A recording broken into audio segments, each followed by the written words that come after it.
Welcome, everybody, to the 22nd installment of Living Between Worlds. This is a conversation that I started in the early days of COVID, really struck by the parallels in so many ways of the COVID crisis and the climate crisis, and how we orient and deal with big change and with the phenomenon, what I call living between worlds, between an old order that is clearly ending and a new world that is yet to be born. As Antonio Gramsci, the Italian revolutionary, reminded us 100 years ago, this is the time of monsters. And we feel it in our guts. What I'd like to do today is a little bit different. I'm going to read an introduction rather than extempore it. Some of you have seen this posted yesterday, others not. And then in contrast to our usual process of then having open discussion following my opening remarks and then breakout rooms, we're going to go right into breakouts to give you all a chance to have a much deeper discussion and come back together for a more extended open discussion among all of us. Ken Homer, my co-host, wave your hand, Ken, who, if you were here last month, you met Ken, will be facilitating that process. And I look forward to a rich and, as always, provocative conversation with all of you. Ground rules, as always, please keep your mic off unless you're called on. If you do want to speak, raise your hand, use the Zoom button for that under the reactions icon at the bottom if you can. Wave your hand in the air if you can't. Ken or I should be able to see you in the course of that. So with that, let's begin and welcome. The term polycrisis keeps showing up on my radar these days. Polycrisis. What is a polycrisis? Adam Tooze says it's when the whole is worse than the sum of its parts. Sound familiar? Yeah. I don't know I didn't know the term when I launched this series, but my spidey senses were twitching over the cascading and intertwinkled messes of climate and COVID, war and peace, economic growth and ecological collapse, democracy and fascism, and more. This sort of mess of messes, to use Chauncey Bell's terminology, challenges us at personal and institutional levels, and our tools of perception, our tools of interpretation, our tools of action all fall short. Just one case in point, among many that we could choose from, the US Fed cranking up interest rates to restrain inflation that's arguably driven not by low interest rates, but by the polycrisis itself, from supply chain disruption to political instability, from historic demographic shifts to the still unpriced impact of global climatic disruption.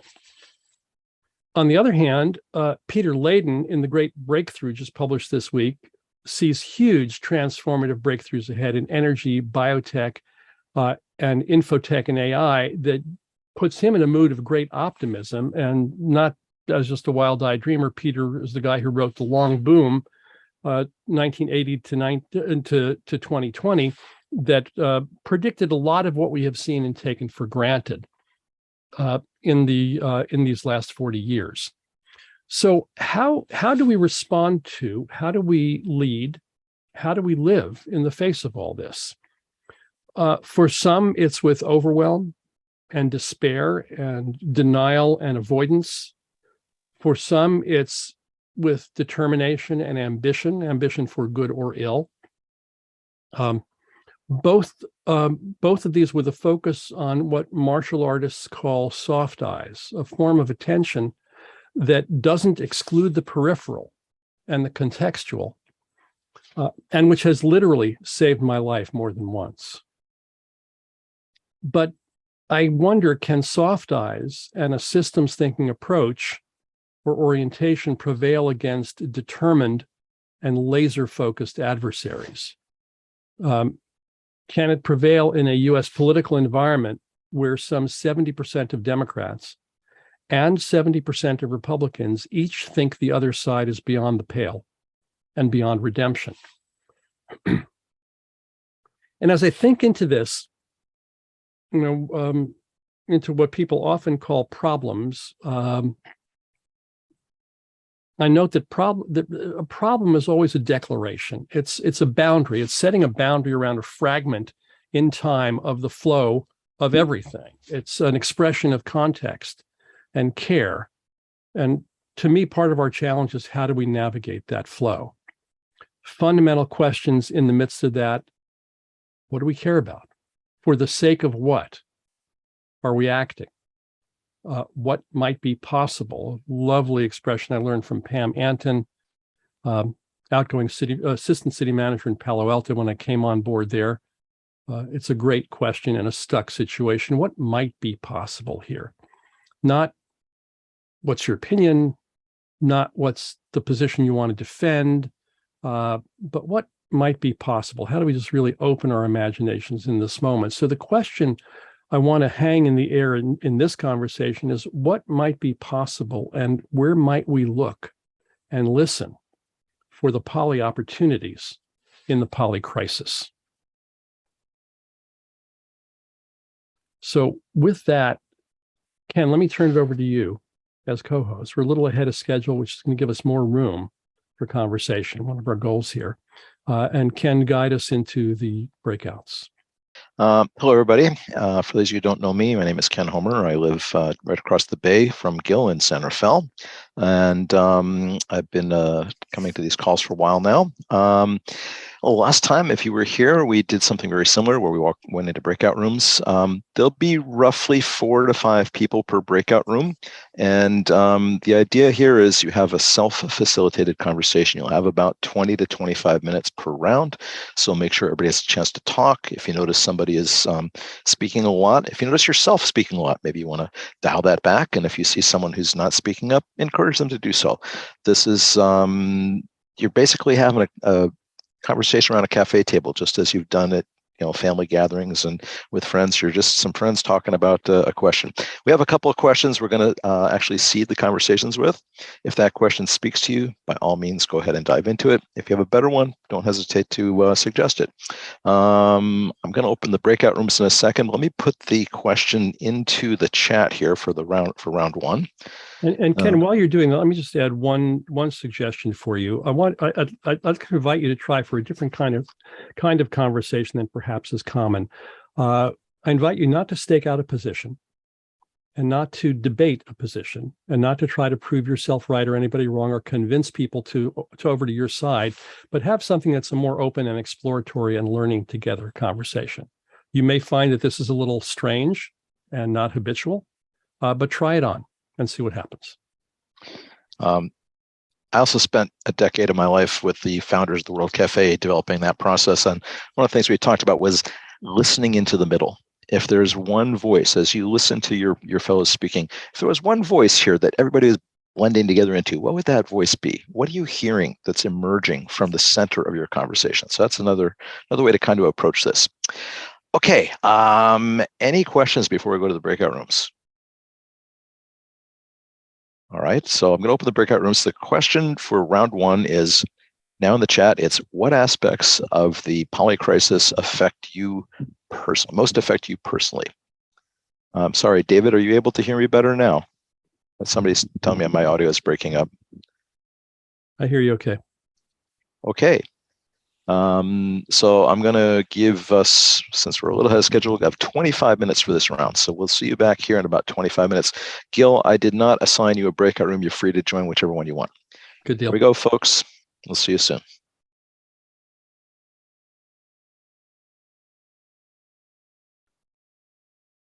All right. I hope everybody had a good conversation. Sorry about there was a few people coming in at the end there that showed up after we did the breakout room, so they were a little more packed than usual. I'm going to just take a minute here and reset. We have 25 people, so I'm going to create one more breakout room so we don't have quite so many folks. Gil, you want to riff while I do some stage patter while I'm setting the breakout rooms here? You're muted. Rookie mistake, pal. You think I'd know that by now, Ken, right? Yeah. I popped into a couple of groups and I was really struck by something that George Mokre said in his group. And George, I hope you'll permit me to quote you inaccurately. But there was some discussion about the polarization and finding the middle. And George offered that as a martial artist, what he's always attuned to is not the middle, but the center. And so there was, I heard a palpable quieting in the breakout room as you said that, because it was a striking notion. And somebody else offered that the center is always moving. If you think about somebody on a martial arts mat or on a dance floor, the center is important and the center is always moving. So that struck me. There's a lot more, but I'll leave it to other people to report on that. George, thank you for that. Ken, you got your buttons ready to push? Sorry, when I hit the button, I accidentally did recreate, so now everybody's in the same room. So I'm just trying to move some people around a little bit. Give me just a second here. The technical challenges. Well, then let me quote George one more time, just to I'm sorry, Peter, I can't quite read your chat while I'm trying to do this. I'm limited today in my capacities. The other thing that George followed that with is that in his perception, where all these things cross is in a daily discipline, is in a taking care of self, and right here is kind of the anchor from which we oriented the rest of it, George. I'm not using the words that you would use necessarily, but I thought there was something very important there. I remember as a young radical kid, I was always frustrated by the people who would say, "Oh, you got to take care of yourself first before dealing with the global issues." And it frustrated me, and I think it's a bit of an overstatement, but I hear the truth in that unless we are each of us centered, it's challenging to contribute to others. Okay, I got them ready. You may have one or two people that you were in the last round with, but I've mixed people a bit. So let me put the question for the second round here in the chat. And this time while you're doing that, I was just going to say, Gil, that's why they tell you on the airplane, put your mask on first before assisting others. Yeah. Okay, so our question for the second round is, where might we look and listen for opportunities in the polycrisis? Where might we... For poly opportunities. Poly opportunities, sorry, I missed that. Okay, poly opportunities in the polycrisis. Where might we look and listen for poly opportunities in the polycrisis? Once again, we'll have this one to about 23 minutes. We'll come back at 1:05 and we'll spend the rest of the time in Punnery exploring what people have heard in the breakout rooms. Everybody ready?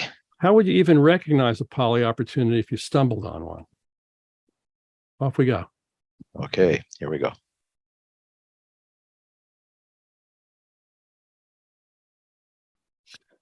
Welcome back, everybody. Just quick show of hands. How many people enjoyed this? Thumbs up or hands up? Yes, okay. Anybody have trouble with it? Anybody have like, oh, this really didn't work for me? Okay, so I'm going to do what we call a little harvest here of let's hear from some folks what they learned on these calls. Who heard something that surprised or delighted them? And just go ahead and start speaking. You don't need to raise your hand.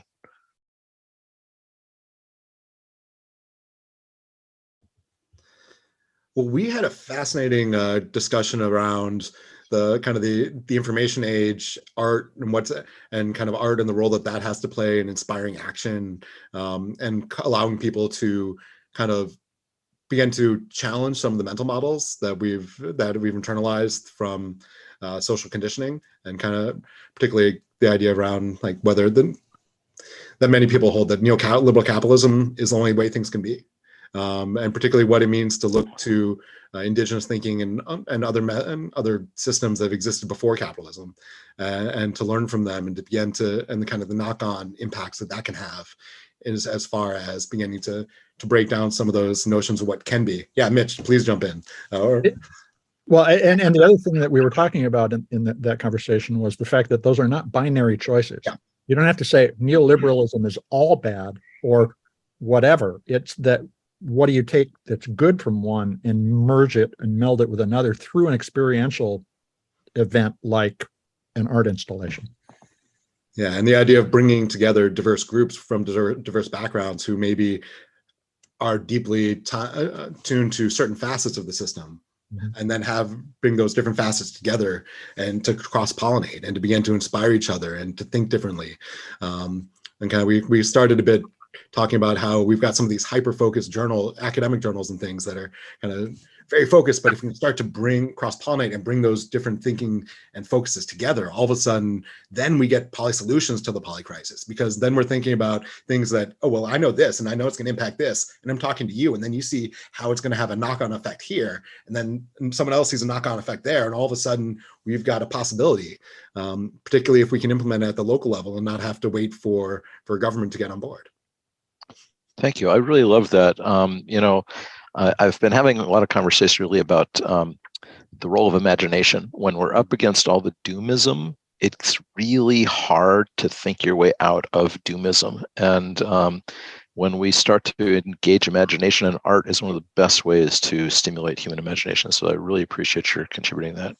Brad, please.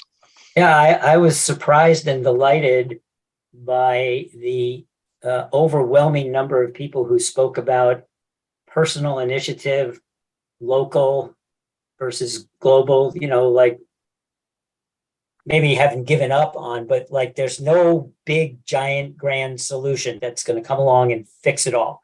It's going to be hundreds of thousands, maybe tens of millions of us, each making personal decisions on a day-to-day basis. Do I drive my car or do I walk? Do I buy something in a recyclable container? Do I bring my own bag when I go shop? I mean, just down to that level, there seemed to be a surprising number of us that were talking about things that we're doing locally and personally to make a difference. And that's always been my philosophy. I always thought I was kind of a loner. I thought, oh yeah, somebody's going to come along and find the magic. I was going to say magic bullet, but I don't want to use violent words. The magic pill, maybe that's a better word. That's going to fix it all. And there isn't one as far as I can tell. It's all of us doing little things every day. Yeah, a polycrisis and poly opportunities call for polycentric solutions. It's got to be, working where you are with what you have and the people around you to do what you can, and that'll be different according to region and geography and education. But doesn't mean that we can't all pitch in and contribute. Thank you.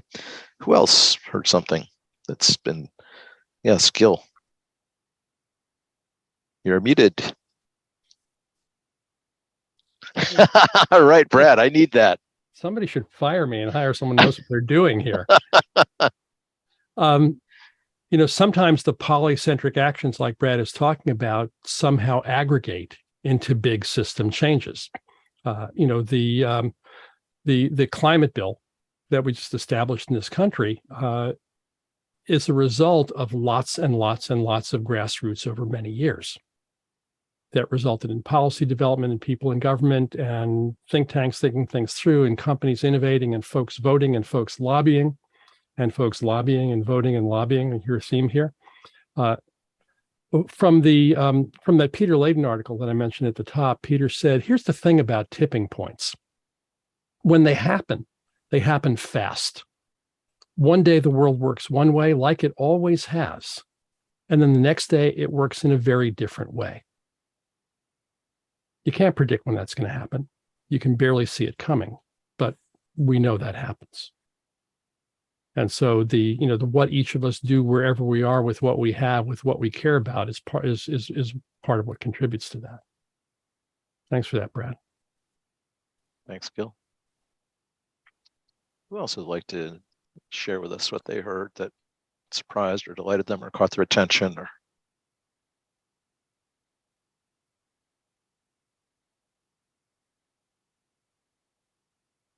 we had a question come up. It's about the group, and the question was why a group like this, the average age, where are the young people, and why are they not younger people, and why don't groups like this? I've been in a couple other groups like this, and it's very similar. Where are the younger people in terms of being involved in forums like this to address the issues? Any thoughts? I do have a thought about that. I worked for many years with a woman who's a wonderful open space trainer, and she said, if you want, for example, Latinos to show up in your session, you need to put the invitation in Spanish and distribute it where the Latinos live and where they work and where they recreate. So this has been an issue. I'm in a number of calls like this, and the average age is what you see here. A lot of white-haired people, a lot of folks who are older and seasoned, as I like to call it. So I think it's incumbent upon us to do the outreach. And then I look at my life and go, I've allowed myself to age with my cohort, and I haven't done enough work on bringing younger people into my life. So I am guilty of not being able to actually invite very many young people. And I don't know if that's the case with other people here, but one way to address that is if you know somebody who's in their 20s or 30s or 40s who you think would be a great addition to this call, please invite them. Let them know what's going on. We would welcome to have them here. Are there other thoughts on this, Olga? Did you want to talk about this or something else? Either way, it's fine. Yes, I wanted to add, and I'm coming from perspective of volunteering with the Sierra Club for many years. Those of you who know what Sierra Club is one of the oldest and some of the most effective organizations in the nation in terms of climate change and environmental protection, and we struggle with the same things. Although I have to say that I think in the United States, just in general, I'm coming also from sort of old land of Russia and Ukraine and Belarus. In the United States, mingling between generations is just not something that is absolutely is common. I see pockets of youth organizing, like we just honored wonderful activists from Richmond. We awarded award last year to Youth Against Apocalypse. We have young Sierrans. So I feel like youth is aggregating, communicating with youth, and other generations sort of with other generations. That's my experience. I think we also need to learn how to speak each other's language. Something that I brought up in one of the breakout rooms, that youth a lot of times uses different language than older generation. Even when we speak about the same exact things, they just do. And I think we need to learn each other's language. And I'm not talking about English or Spanish. I'm talking about different terminology. So I think that's important. And I also, just last point, that youth a lot of times feels uncomfortable and patronized in circles like this, where they're coming and they feel like they've been told what to do, how to do, and how to think. And I think it's uncomfortable sort of position to be for anybody, quite frankly. So it's in, I also have to say I'm a woman, and I don't see a lot of women in this community. It seems like I'm one of the two women on this call. So there's also another 3. I'm so sorry. 3 out we of had 4, but one had people. to leave. Okay, the point remains 4 out of 25, 26 people. So it's again, how do we make people feel comfortable stepping in certain circles? And I have to say, one of the things that I've been pleasantly surprised and what makes me want to come back as a woman, that I felt heard. I'm speaking a lot, I'm sorry, I'm going to stop fairly soon, but it's been a very collaborative, very inclusive community. So thank you, Gil, for creating that atmosphere, So thank you. Well, thank you for being here and speaking up. I'll note that we've, over the last couple of years, we've had calls that were half women and calls that were very few. We've had calls with a couple of people of color, mostly not. As Ken pointed out, it's been definitely skews to the gray hairs. I've invited each of you to invite people you know who are different than you. That I don't think we've seen a lot of that happen. I know for me, my outreach is in the communities that I hang out in. It's, largely social media. And so I'm reaching out to people who follow me, some of whom skew older and some of whom don't. So it's a bit of a mystery. And the question I would raise is, what if it wasn't a problem that this group is who it is? Because I assume that younger people are having meetings of their own around this, and people of various sub-communities are having meetings of their own. Does every meeting have to be fully mixed? Or is there something valuable in having deep conversations with people who share more? And I'm raising that not as an argument, but as a question for us to consider. Thanks, Gil. Before we move on to Bob, is there anybody else who wants to comment on this particular aspect of what we're talking about? Sam? I have a thought. Alina, please go first. Well, I just wanted to recollect that, 4 or 5 decades ago, I couldn't have joined a meeting at 9 o'clock in the morning or 12 o'clock or 3 o'clock because I would have been working. And in the evening, when I got home, I would have been doing laundry, fixing dinner, washing dishes. Yeah. I would have had no time. Yeah. Great points. Thank you. Yeah. And what I was going to say is to Gil's question about, it's a both and. I think we need to have spaces where people can come together with like my own similar groups and ones that are much more diverse. I mean, I think it's been apparently a theme for me today, but I think back to my work with United Religions Initiative, which is a global grassroots peace building organization. And one of the key aspects of that project is that before you bring groups together to try and get them to hash out problems, you bring them both sides, the various sides together individually so that they can internally hash out problems. And internally connect and come to consensus and build that trust that's so critical when those types of conversations get difficult. So I think there's real importance for both of them. Thank you. Okay, anybody else on this topic, or should I move on to Bob? Bob, please, you have the floor. Okay, well, I was going to say what Alina just said. It's that most of the youth are probably employed somewhere at this time, maybe in the evenings they have other things, maybe a Saturday or Sunday event for them. But I don't see anything wrong. I see a lot right with what's happening right now. So if you wanted to expand it to include the youth, get their perspective, certainly, but advertise it amongst the groups we are all familiar with that have the younger base, and put it at a time when well, a lot of them can do it during work hours if it's scheduled, but many of them on a privately could probably do it better on Saturday afternoon or Sunday. That's it. Thanks, Bob. Doc. Well, it's really the same topic to add to it. I have 2 young guys in particular. Now, these are not real youth. They're not college age. These are young guys with families and lots of debt.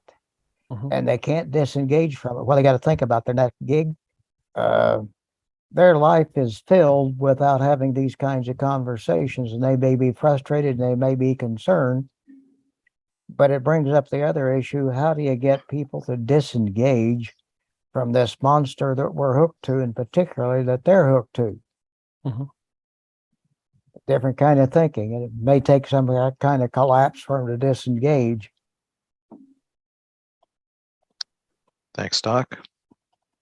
Heather, nice to see you, Heather. Nice to see you, Ken. So I'm going to go to Gil's reflection first about what if this is, just perfect. Those of us who are here, it's the open space technology things, the ones who show up are the ones who are supposed to show up. What that's done for me today that is surprising and delightful is to be in the room with people that one person I've been with on and off for over, I don't know, close to 50 years. Another person I've been in the same room with from time to time for over 20 years. And then to be in a breakout room with Dwight Collins and to realize that we were in a room together 20 some years ago. And so this particular group provides a context of lifelong continuity for me around what matters to me and what I put my energy into. And in that way, it's very restorative when I'm feeling burnt out and overwhelmed. It's like, okay, I've been in this a long time, and here are some of the people I've been in it with all these years. So that's really works for me. The other reflection I have about bringing people here is that I've tried without success. So the other way I approach this is to go to where those meetings are, to go to where the youth are meeting and to show up in their meetings. And lately I've really immersed myself in my local Hispanic community. And boy, I've learned a lot there as an old white woman trying to be an ally, doing my own work and letting the people of color lead, trying to find, seeing the opportunities in the conflicts within that community is just, well, it's really, my mind explodes rather regularly. Well, I'm glad your head is maintaining its integrity. So, thanks, Heather. David.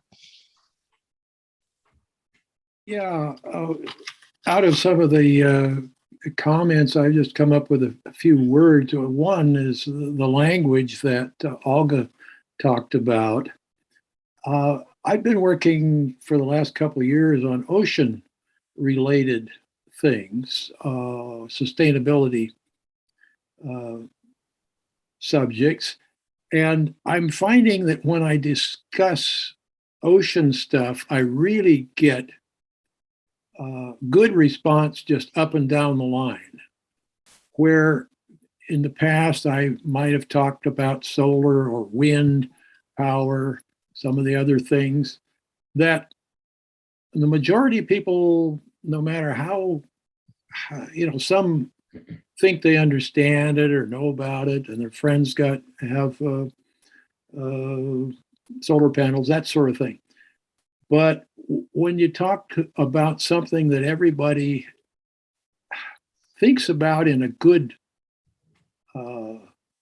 way, I think the ocean has been that way, and seafood and just the whole concept.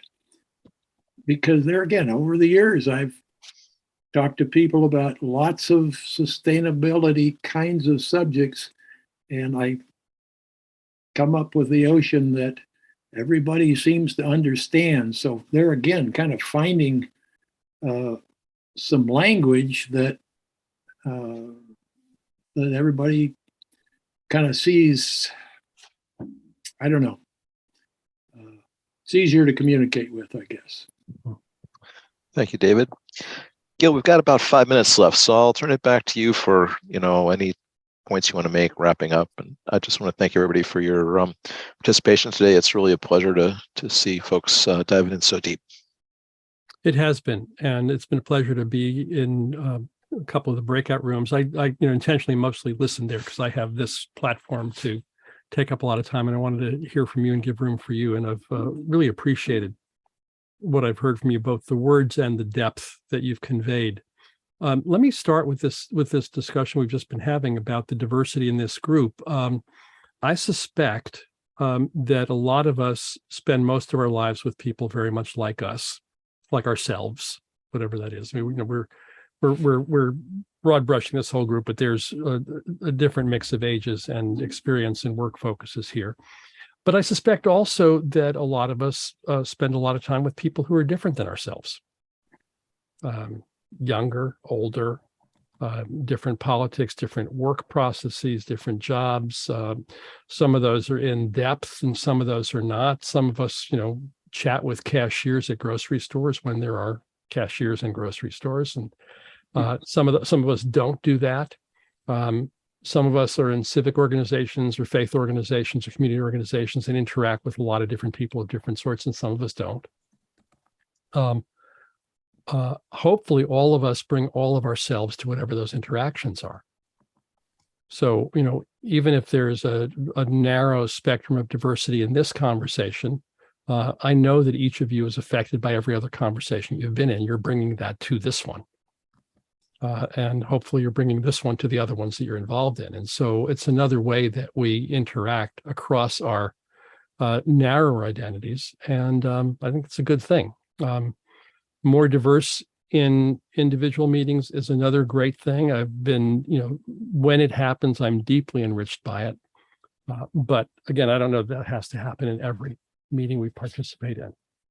I would welcome more here. And again, I invite you, this is the best way that I know for this to happen, is for you each to invite other people who you think would enrich the conversation and be enriched by it and bring a variety to what we're doing here. If I were trying to build an organization or build a movement, I would approach this very differently. But my goal here has been to have a conversation. And an interesting and enriching conversation with good people who then do what they do in the world.